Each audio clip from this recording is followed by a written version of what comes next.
युसुफ पठाण, प्रतिनिधी, मालेगाव, नाशिक. शेतकरी विकास पॅनलच्या प्रचाराचा उत्साहात शुभारंभ. शेतकरी सहकारी संघ लिमिटेड मालेगाव सन 2026 ते 2031 या पंचवार्षिक निवडणुकीसाठी शेतकरी विकास पॅनलच्या प्रचाराचा शुभारंभ आज श्री क्षेत्र रोकडोबा हनुमान मंदिर दाभाडी येथे श्री रोकडोबा हनुमंताचं दर्शन घेऊन व नारळ वाढवून करण्यात आला. यावेळी शालेय शिक्षण मंत्री नामदार दादाजी भुसे यांच्या उपस्थितीत प्रचाराला उत्साहपूर्ण सुरुवात झाली.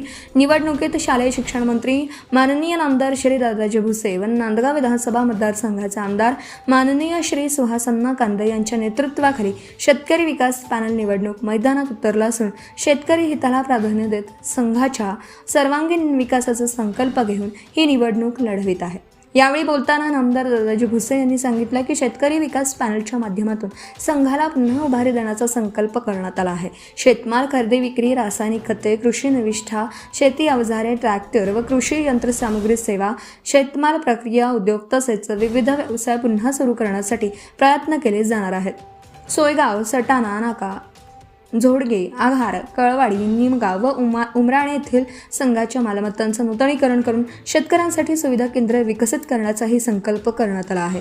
नामदार भुसे यांनी यावेळी सांगितलं की राष्ट्रवादी, अजित पवार गट, शिवसेना, भाजपा व RPI युतीच्या वतीने उभ्या असलेल्या शेतकरी विकास पॅनलच्या सर्व उमेदवारांना कप बशी या निशाणीसमोर मतदान करून प्रचंड मतांनी विजयी करण्याचं आवाहन त्यांनी केलं. प्रचाराच्या पहिल्याच दिवशी सभासदांकडून मिळालेल्या उत्स्फूर्त प्रतिसाद पाहता शेतकरी विकास पॅनलचा विजय निश्चित असल्याचा विश्वासही त्यांनी व्यक्त केला.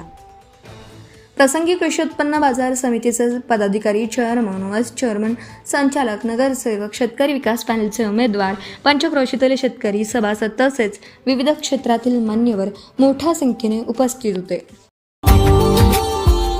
Subscribe now and press the bell icon.